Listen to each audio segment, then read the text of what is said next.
முறையா பொதுவெளியில் வந்து ஒரு போராட்டக்காரர்களை சந்திக்க இருக்கக்கூடிய இந்த நிகழ்வை நீங்கள் எப்படி பார்க்குறீங்க?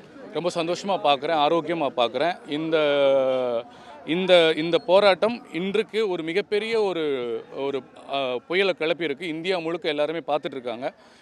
இந்த பரந்தூர் மக்களுக்கும் விவசாயிகளுக்கும் ஒரு நல்லது நடக்கணும்.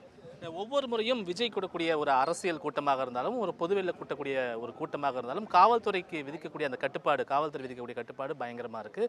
இதுக்கும் நேற்று இரவு வரை கட்டுப்பாடுகள் விதிக்கப்பட்டிருந்தது, இப்போ தான் அனுமதி வழங்கப்பட்டிருக்கு. இது எப்படி பார்க்குறீங்க? இது ஒருதலை பட்சமாக தான் பார்க்குறேன் நான். எந்த ஒரு கட்சி தலைவருக்கும், எந்த ஒரு அரசியல் கட்சி தலைவர்களுக்கும் மக்களை சந்திக்கிறதுக்கு இவ்வளவு கெடுபடி என் அறிவுக்கு, என் நாலேஜுக்கு எனக்கு தெரியல.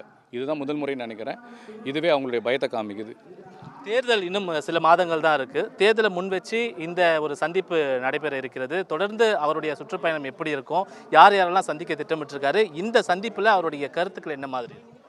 கண்டிப்பாக மக்களுக்கு ஒரு மிகப்பெரிய ஒரு மாற்றத்தையும் மக்களுக்கு வந்து ஒரு சந்தோஷத்தை கொடுக்கக்கூடிய ஒரு விஷயமாக தான் இருக்கும். ஒவ்வொரு முயற்சியும், ஒவ்வொரு களமும் இந்த மண்ணுக்கும் மக்களுக்கும் ஒரு நல்ல ஒரு மாற்றத்தை உண்டு பண்ணக்கூடிய ஒரு விஷயமாக தான் தளபதி விஜய் என்ன பண்ணுவார். 910 நாளாக விவசாயிகள் தொடர் போராட்டத்தில் ஈடுபட்டு வராங்க. பல்வேறு அரசியல் கட்சிகள் நேரடியாக வந்து மக்களை சந்திச்சிருக்காங்க.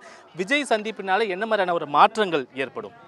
அதான் சொன்னேன், இன்றைக்கி ஹாட் டாப்பிக்கே தானே. பரந்தூர்ன்றது இன்ன வரைக்கும் தமிழ்நாட்டில் ஒரு வட தமிழ்நாட்டில் மட்டும்தான் பேசப்பட்டிருந்தது. தென் தமிழகத்துக்கு கூட தெரிஞ்சிருக்காது. டீப்பாக எனக்கு தெரிஞ்சளவு சொல்கிறேன்.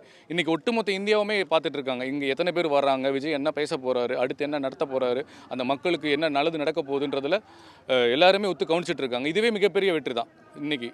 இப்போ விவசாயிகளுக்கு தேவையான இழப்பீடு நாங்கள் தரப்போகிறோம், விவசாயிகளுக்கு என்ன குறை இருக்கோ அத்தனையும் நாங்கள் நிவர்த்தி பண்ண போகிறோம் அப்படின்னு சொல்லிட்டு அரசு சொல்லிட்டு இருக்கு. நேற்று கூட நிதியமைச்சர் தொடர்பான கருத்துக்கள்லாம் சொல்லியிருக்காரு. இப்போது மக்களுக்கு என்ன தேவையோ அதுதான் பண்ணணும். இழப்பீடு கொடுக்குறன்றது ரெண்டாவது பட்சம். இந்த ஊரில் பிறந்த மக்கள் பல வருஷமாக இங்கே தான் விவசாயம் பண்ணுறாங்க, இங்கே தான் வாழ்கிறாங்க. அவங்களுக்கு என்ன தேவைன்றதை செஞ்சு கொடுக்குறது தான் கவர்மெண்ட். ஒருவேளை இங்கே தான் அந்த புவிசார்பு சுவாலஜிக்கல் டிபார்ட்மெண்ட் இங்கே தான் ஏர்போர்ட் வரணும்னு ஒரு திட்டத்தை கொடுத்தாங்கன்னா உட்காந்து பேசி அந்த மக்களுக்கு புரிய வைக்கணும். அந்த மாதிரி விஷயங்கள்லாம் ஃபியூச்சரில் நடக்கும்.